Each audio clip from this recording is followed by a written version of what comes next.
All right, today's lesson is all about balancing equations with exponents. So let's just start off with an example. So let's say x squared minus 5 equals 11. So when we balance an equation, we always want to ask ourselves a few questions. What is attached to our variable? Right, that's very typically a number answer. How is it attached? That is an operation.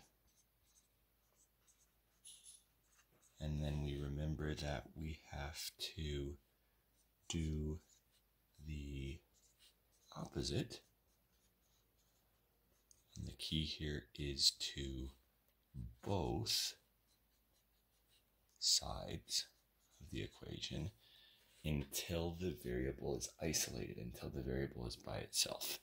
And again, this part of doing it to both sides is important. That equal sign means that these two sides, the left and the right, are the same. So to keep it equal, whatever you do to one side, you have to do to the other. Now remember, as we start adding in more and more complex things, right? Like today we're going to be talking about this exponent, this squared right here.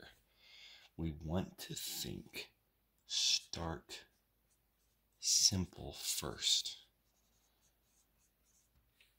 Think reverse order of operations. So reverse Pemdas.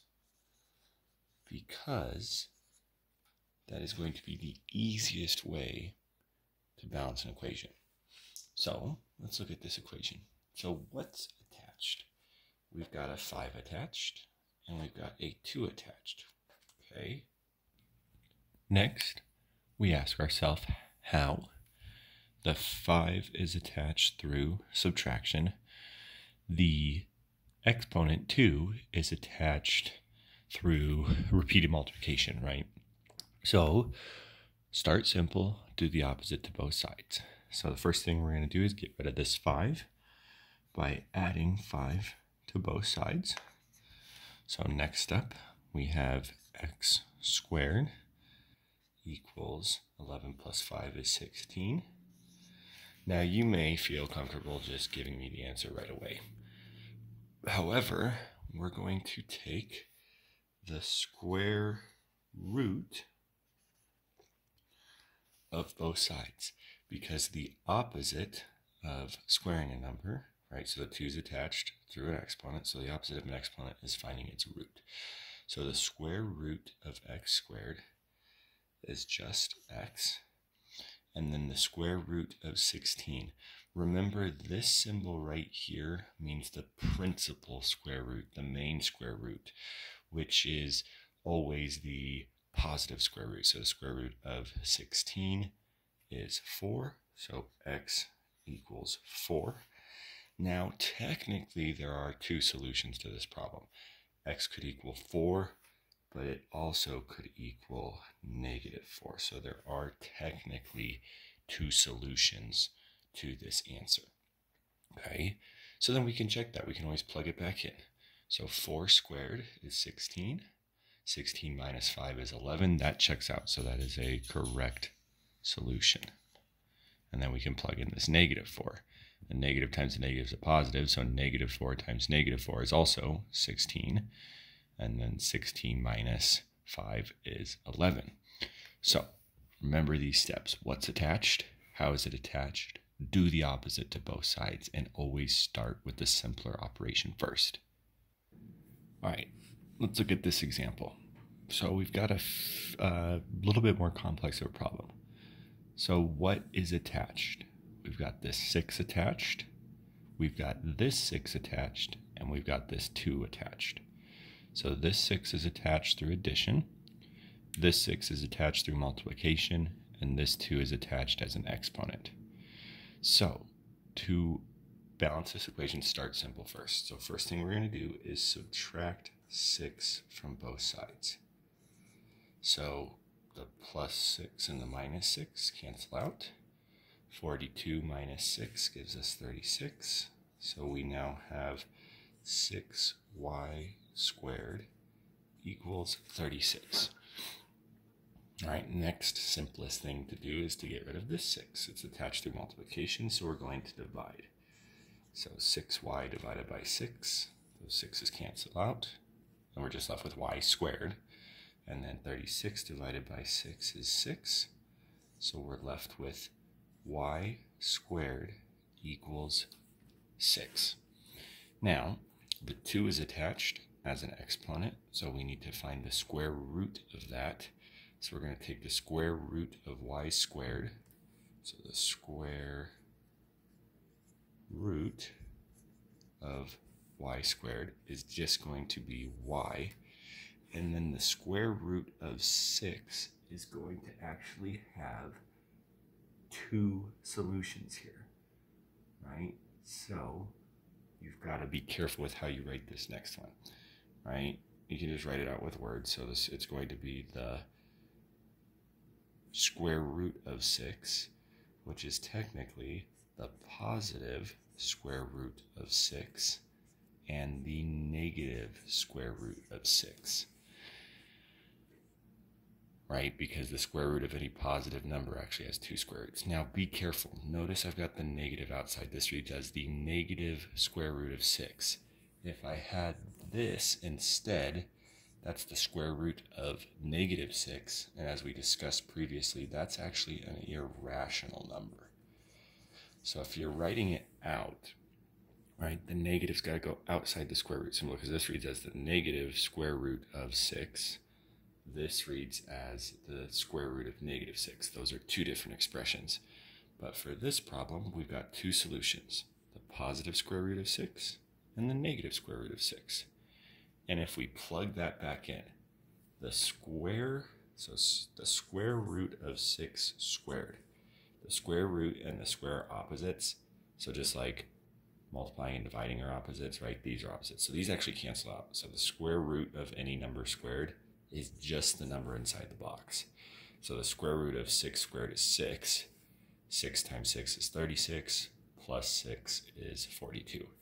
Same thing with the negative square root of 6. If we squared this entire thing, right, a negative times a negative becomes a positive. Square root times a square root becomes just that number. So this is also 6. And then again, plug it back in. 6 times 6, 36, plus 6 equals 42. So the square root of any number has 2 solutions, the positive square root and the negative square root. So let's look at another example here. All right, to start out with, this next problem looks a little funky. So these essentially look like equivalent fractions. And we could just guess and check until we find the right solution. However, there's another way that we can solve this. This is a proportion, and remember, to solve proportions, we can actually cross multiply. So that's going to be our first step here. So let's first take 3 times 17. That's our first cross product. So 3 times 10 is 30, 3 times 7 is 21. Add those together, we get 51. And then our second cross product is x times x, which equals x squared. And now we can look, ask our questions, what's attached to our variable? The 2. How is it attached? It's an exponent. So we do the opposite. So we'd find the square root. Whatever we do to one side, we've got to do to the other. The square root of x squared is just x. And then the square root of 51, right, this is where we've got the positive square root of 51 and the negative square root of 51. So again, this is another problem that has 2 solutions, okay? So let's do one more of these types of problems. All right, so a little more complicated here, but the process is the same. Find your cross products first, then simplify. So first, let's start here. 3x squared times x. Well, x squared times x is actually x cubed, so we'd have 3 x cubed equals our other cross product, which is 27 times 3.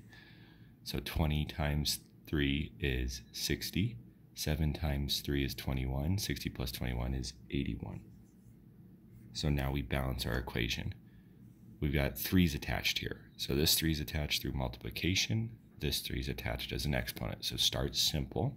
So we're going to take 3x divided by 3. Those 3's cancel out. 81 divided by 3, which is 27. So we now have x cubed equals 27. So now we've got to get rid of that exponent 3. So instead of finding the square root here, we're actually finding the cube root. So the cube root and the exponent of 3 cubed cancel out, and we're left with just x equals the cube root of 27. So what number times itself 3 times equals 27? That happens to be 3, because 3 times 3 is 9 times 3 equals 27. So the answer to this solution is just 3. Notice for this problem it is not positive and negative 3, right? Because for a cubed root, to find a cubed root of a number, it has to be a positive number. And we could check that, right? If we plug it back into this equation. 3 cubed, we just said was 27. 27 times 3 is 81. So our solution checks out. So remember, balancing equations with exponents. What's attached? 1. How is it attached? 2. Do the opposite, and remember to start simple first.